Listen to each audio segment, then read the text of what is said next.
चलिए, good evening. अब हम लोग एक्सरसाइज 4.2 को स्टार्ट करने के लिए जा रहे हैं। आखिर 4.2 कह क्या रहा है, एकदम आसानी पूर्वक समझने का प्रयास करेंगे हम लोग। ठीक है, कह रहा है गुणनखंड विधि से निम्न द्विघात समीकरण के मूल ज्ञात करें। देखिएगा, द्विघात समीकरण के दो मूल होते हैं। कितने मूल होते हैं? दो मूल होते हैं। समझ में आ गया ना? उसको भी गुणनखंड विधि से ज्ञात करना। बात समझ में आ गया कि नहीं आ गया? वर्ग विधि जो होगा उसका प्रयोग यहाँ पे नहीं करना, केवल गुणनखंड विधि से करना। कि 5 को करते करते हम लोग के पास इतना एक्सपीरियंस हो जाएगा जो एग्जाम में कोई भी क्वेश्चन को हम लोग छोड़ेंगे ही। समझिएगा, पहले हम एक बात बता देते हैं, गुणनखंड विधि से मूल निकालने के कुछ नियम, वो नियम हम आपको बता देते हैं। इसके जो नियम होता है ना, इसको आराम से आप समझिएगा, और बहुत ज्यादा इंपॉर्टेंट है, जो आपको बहुत ज्यादा फायदा भी पहुंचाएगा। समझ में आ गया ना? तो गुणनखंड विधि से बनाने का पहला नियम, फर्स्ट को लास्ट को, रूल नंबर 1, यहाँ पे हम रूल लिखने जा रहे हैं। रूल नंबर यहाँ पे दिया हुआ, पहला रूल क्या कहता है? पहला रूल क्या कहता है? पहला रूल कहता है कि फर्स्ट और लास्ट को आप गुना कर दीजिए, यानी 10 को x से गुना कर दीजिए तो आपको मिलेगा 10x²। पहला रूल क्या कहता है? पहला और अंतिम को गुना कीजिए, गुना कीजिए। हमने कर दिया गुना, 10x² हम लोगों को मिल गया। कोनो दिक्कत हुआ? रूल नंबर 2 क्या कहता है? रूल नंबर 2 कहता है बीच वाला को इस प्रकार तोड़ो कि जोड़ने घटाने पर बीच वाला आ जाए और गुना करने पर पहले और अंतिम का गुणनफल प्राप्त हो जाए। रूल नंबर 2 में क्या लिखेंगे? बीच वाला को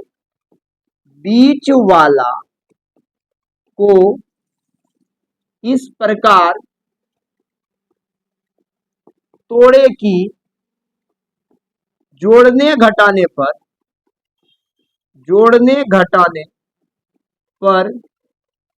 बीच वाला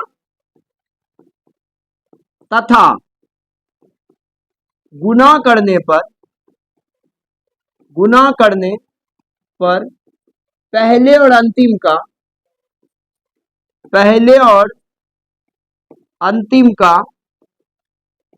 गुणनफल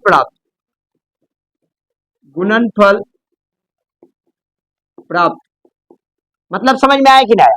बीच वाला को इस प्रकार से तोड़ना है कि जोड़ने घटाने पर बीच वाला ही आए और गुना करने पर जो पहले और अंतिम का गुणनफल था वो प्राप्त हो जाए। पहले हम लोग इतना काम कर लेते, फिर रूल नंबर 3 बनाएंगे और रूल नंबर 4। तो पहले और अंतिम को गुना किया तो कितना हो गया? वो 10x²। हुआ या नहीं हुआ? अब देखो यहाँ पे सवाल को लिख देते, x² - 3x - 10 है ना। अब इसको आपको तोड़ना, आप तोड़ोगे कैसे? कैसे तोड़ोगे? कुछ तो आपके पास आइडिया नहीं है, तो अब इसको समझो। पहला रूल क्या कहा? दोनों को गुना कीजिए। हमने बगल में किया ना गुना, 10x² हो गया। जोड़ने घटाने पे कितना लाना है? 3x। अब रूल नंबर 3 में देखो क्या करना है। ये जो गुना किए हैं ना, गुना का हम लोगों को गुणनखंड करना, गुना का गुणनखंड करना है। अब गुणनखंड कैसे करेंगे? रूल नंबर 3 में 10 आया ना, 10 को यहां लो, 2 पंचे 10। क्या और लगेगा? क्या नहीं लगेगा ना। अब देखो, यदि 5 2 को सॉल्यूशन करोगे गुना करके तो 5 दूना कितना हो जाएगा? 10। हम क्या बोले थे? गुना करने पर इस संख्या का गुणनफल हो। अब इसको जोड़ोगे घटाओगे ना तो -3 होगा। -5x में से -2x को घटाओ, +2x को घटाओ तो माइनस प्लस, बड़ा साइन 5 का है, माइनस 5 में से 2 गया 3x। बोलो कोई दिक्कत हुआ? समझ में आया कैसे करना है?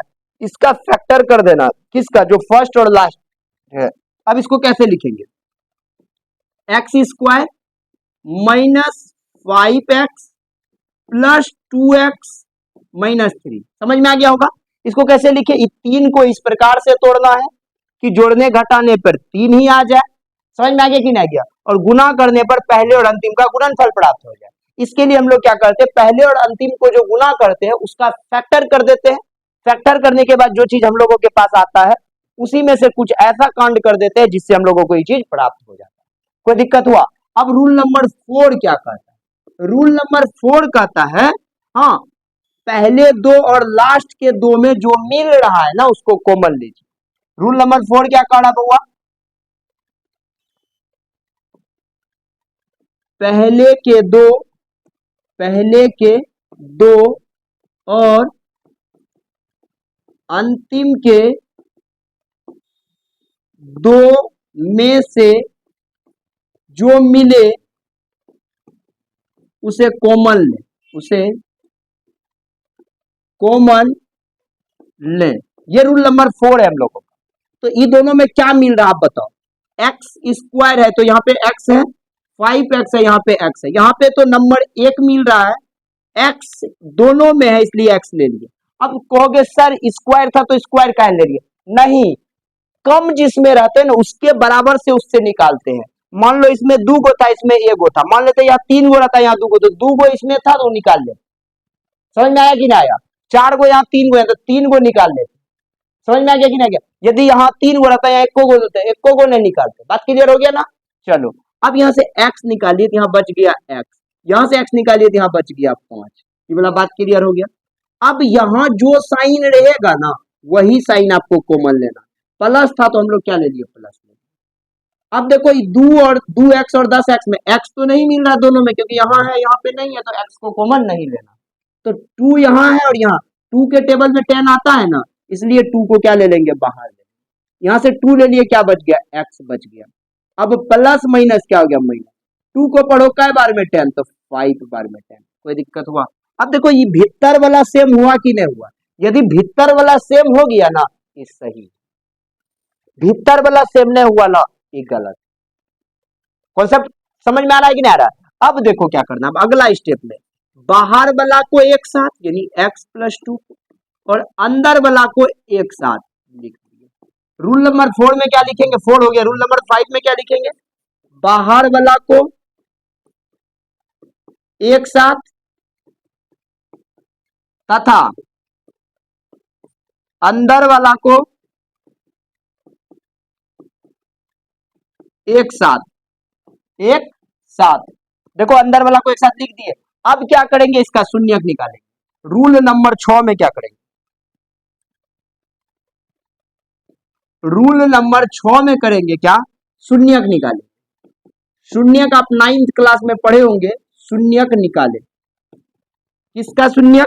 तो x plus 2 is equal to 0, x बराबर हो गया -2। अब देखो x माइनस 5 बराबर 0, तो x बराबर 5। तो जो माइनस में होता है ना उसका वैल्यू एक यूज करने लायक वैल्यू नहीं होता। कहीं भी इस वैल्यू को, निगेटिव वैल्यू को आपको पुट नहीं करना। आगे बताएंगे ऐसा क्यों नहीं करना। हमेशा का हमेशा पॉजिटिव वैल्यू को लेना। इसलिए जब भी आपको कोई इक्वेशन में कहेगा वैल्यू को रखो तो आप इस पॉजिटिव वैल्यू को रख लीजिएगा। बोलो 2 गो मूल निकाल दिया ना, एगो मूल आया निगेटिव, एगो मूल आया पॉजिटिव, निकल करके आया कि नहीं? तो दोनों मूल असमान आया या नहीं आया? अच्छा से समझे कि नहीं समझे? कोनो दिक्कत हुआ इसको समझने में? यदि समझ गए ना, हर बच्चा को बताइए, इससे बेहतर कहीं नहीं मिलेगा। इसलिए हर बच्चा को कहिए जल्दी जल्दी से जुड़ जाएगा, है ना, जिसमें हमको भी एनर्जी आएगा आपको बेहतर समझाने के लिए। वो पढ़े, सब्सक्राइब करे ना करे उससे मतलब नहीं, लेकिन इतना बेहतर आपको कहीं नहीं मिलेगा, ये हमारा गारंटी है। उसको पढ़ने के लिए जोड़ते चलिए आप लोग, है ना। बहुत अच्छा लगा होगा। इससे अच्छा फैक्टर आपको कोई नहीं समझाएगा। समझ में आ गया ना? कितना आसानी पूर्वक एक एक रूल को लिख दिए हम, है ना। मिलते हैं हम लोग दूसरे क्वेश्चन में।